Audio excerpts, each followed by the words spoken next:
Et nous, on va continuer cette émission en parlant de bande dessinée avec Sébastien Bordenave. Alors, on reste dans le sport avec La Longue Route. C'est le titre de votre BD ce matin. Oui, La Longue Route, c'est aussi le titre d'un ouvrage sans dessin. Je crois qu'on appelle ça un livre, sorti en 1971. Il a été écrit par Bernard Moitessier. Alors, Gérard Rolls connaît ça par cœur et en même temps, qu'est-ce que Gérard Rolls ne connaît pas par cœur?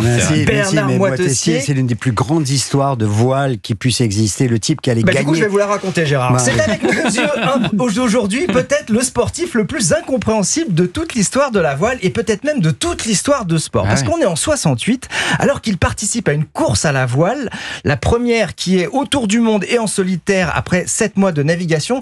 Bernard est en tête. Il a passé donc le Cap Horn au sud de l'Amérique du Sud et il doit normalement aller vers le nord, vers Plymouth en Angleterre en longeant l'Afrique. Et non, cap vers l'est, en fait il va vers le Pacifique. Il refuse le concept de course, de classement, de performance. Ce qui compte pour lui, c'est la mer. Petit détail, comment faire part de son choix à tout le monde, à ses amis, aux organisateurs de la course, à sa femme. Avec des messages dans des bouteilles. Exactement, parce qu'en fait, avant de partir, pourquoi il avait refusé à son sponsor, le Sunday Times, de prendre avec lui une radio émetteur-récepteur. Il a dit, non, mais moi c'est une course en solitaire, je ne veux pas avoir à parler à tout le monde, à tout bout de champ. C'est un jusqu'au boutiste, quoi. Et exactement. Alors, donc, sans radio, comment il va faire pour annoncer son choix, alors? C'est ça qui est génial, avec un lance-pierre. C'est ce que raconte la BD. À chaque fois qu'il communique avec l'extérieur, c'est la même méthode. Il a un lance-pierre, il s'approche d'un paquebot et il envoie directement sur le pont d'un navire un message qu'il a écrit préalablement sur un bout de papier.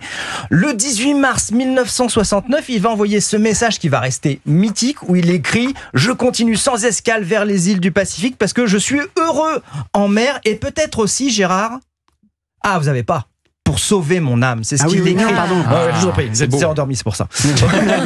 Comment s'endormir avec Culture Média le matin? Impossible, attendez. Merci. Alors, au passage, quand même, il s'assoit sur 50 000 livres sterling de l'époque pour le gain, pour celui qui arrivait le premier. J'ai fait le calcul, ça fait quand même 60 000 €. La BD La Longue Route, scénario Stéphane Melchior, dessin Youn Locard, d'après donc le livre de Bernard Moitessier, raconte le quotidien de cette aventure hors norme.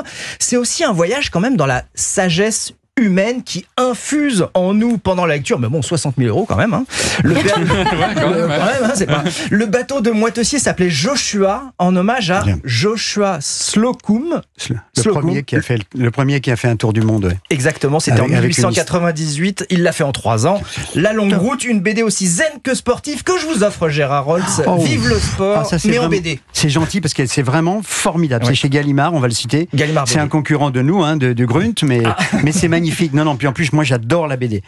Je suis fou de BD. J'ai même un projet avec un ami qui s'appelle Coutelis, de raconter des grandes histoires justement de vélo et de sport avec lui.